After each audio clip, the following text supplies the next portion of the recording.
Halo sahabat Shots Movies, bagaimana kabarnya? Saya doakan, semoga sahabat Shots Movies sehat semua. Di film kali ini, diceritakan bahwa setiap manusia mempunyai jiwa atau roh pedang. Setiap orang mempunyai kultivasi atau tingkatan yang berbeda-beda.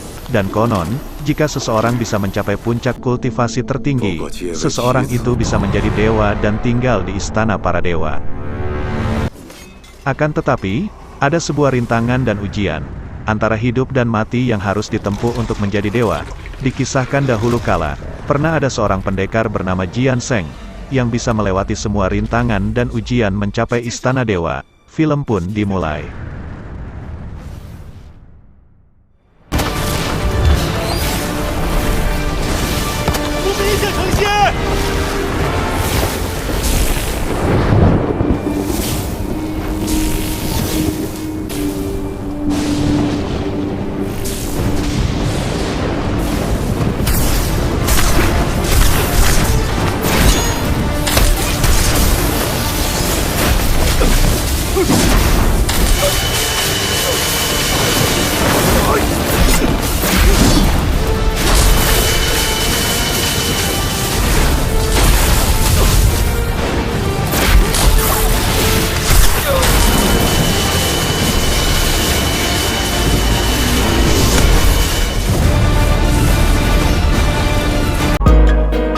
Sahabat Shots Movies, sebelum lanjut ada kalanya sahabat meluangkan sedikit waktu untuk like dan subscribe, dijamin gratis. 100 tahun kemudian, dikabarkan pedang Feng Xin telah terlahir kembali. Konon pedang itu dulunya milik pendekar Jian Sheng, pendekar yang telah menjadi dewa. Semua sekte dan pendekar berlomba-lomba untuk memilikinya.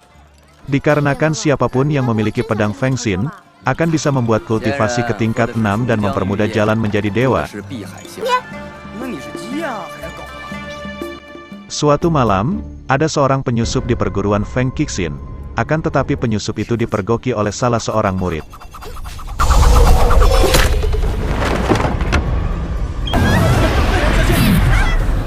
Aksi kejar-kejaran sampailah di tengah kota.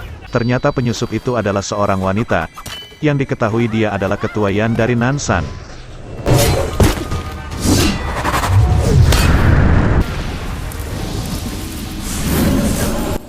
Akhirnya pertarungan pun terjadi.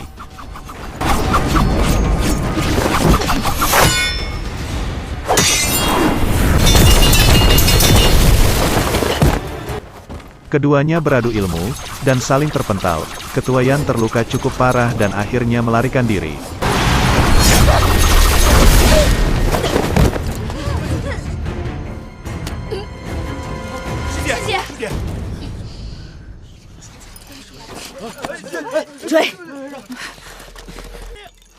Setelah itu, disinilah pemeran utama film ini muncul.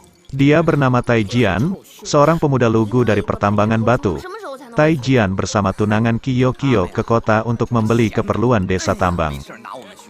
Sewaktu dia akan pulang, di gerbang kota ada pemeriksaan. Dikabarkan ada seorang buronan yang dicari. Setelah itu Tai Jian memeriksa setiap kotak-kotak barangnya. Di saat Tai Jian sedang memeriksa peti-peti barangnya, Tai Jian sungguh terkejut.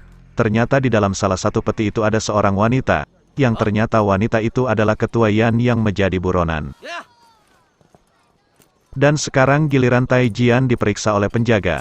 Tai Jian bingung apa yang harus dia lakukan. Di situ Tai Jian mencoba merayu dan menyogok penjaga gerbang.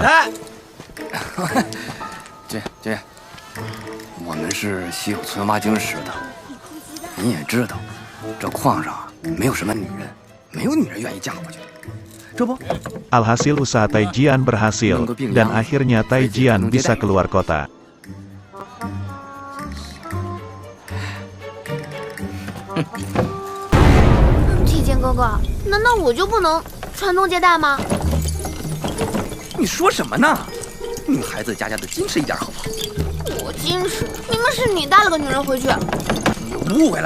Sesampai di tengah hutan, Tai Jian menurunkan ketua Yan. Tiba-tiba ketua Yan tersadar dan langsung menampari Tai Jian.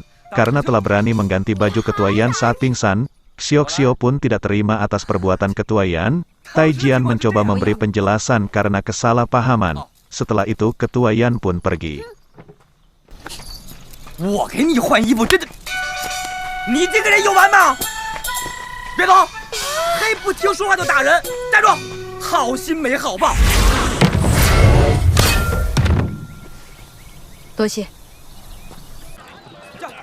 哎，忙着呢。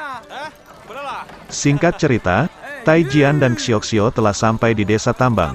Tai Jian langsung membagi-bagikan semua barang pesanan kepada penduduk tambang. 拉上去吧。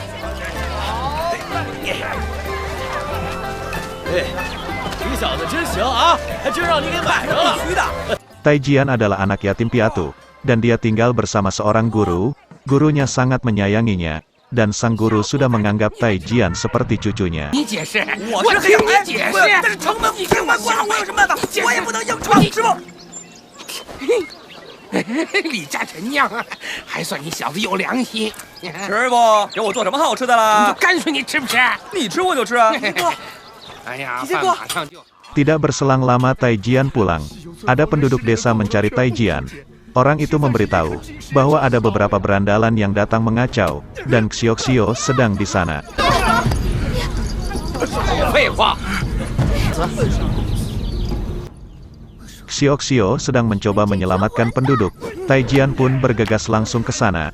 Sesampai di lokasi, Tai Jian menghentikan ketua berandalan yang akan menebas Xiaoxiao. Dengan gagah berani seperti pendekar roh tingkat tinggi, Tai Jian mencoba menggeretak para berandalan.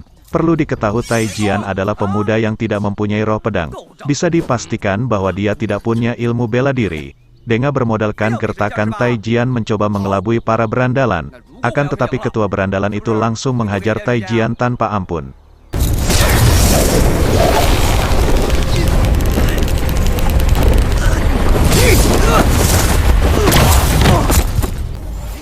Sewaktu Tai Jian akan dibunuh, tiba-tiba ada yang menyelamatkannya, dan langsung membunuh semua berandalan itu.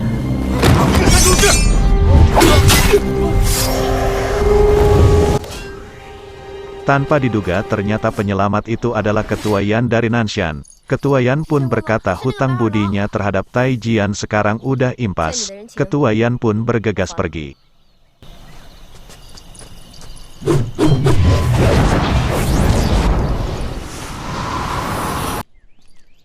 Di saat Tai Jian pulang bersama Xiaoxiao, Tai Jian teringat, jika di Gunung Xiu banyak terdapat batu roh kualitas terbaik. Akan tetapi Xiaoxiao melarangnya, karena di gunung itu banyak binatang buas dan makhluk aneh yang sangat berbahaya.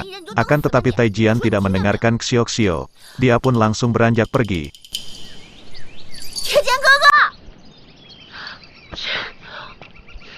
Scene berpindah di Gunung Xiu. Di sana ada Ketua Yan dan pendampingnya. Ternyata selama ini Ketua Yan sedang mencari keberadaan ayahnya. Ayah Ketua Yan ternyata telah menghilang setelah menghadiri pertemuan dengan perguruan Feng Xingxi. Ternyata penyusupan Ketua Yan kemarin di perguruan Feng Qixin untuk mencari keberadaan ayahnya.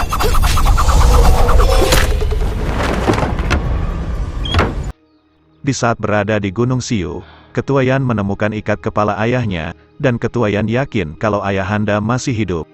Di saat itu juga Ketua Yan melihat sekelompok pendekar dari perguruan Feng yang mendatangi Gunung Xiu. Ketua Yan berpikir, mungkinkah kehadiran orang dari perguruan Feng ada keterlibatan atas hilangnya ayahnya?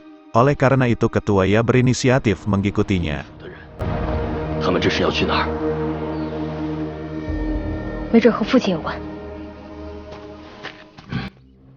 Di Gunung Xiu ada sebuah gua, dan di dalam gua itu ternyata ada sebuah pedang tertancap yang mengeluarkan aura api suci, dan itu adalah pedang legendaris Fenxin. Ternyata keberadaan pedang Fenxin telah diketahui perguruan Feng. Di dalam gua banyak murid-murid dari perguruan Feng untuk mengambil pedang itu. Akan tetapi di saat orang menyentuh pedang itu, orang itu langsung terbakar tak tersisa oleh api suci.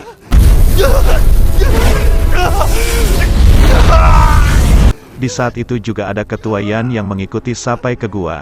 Ketua Yan pun juga melihat kekuatan pedang legendaris Feng Xin tersebut.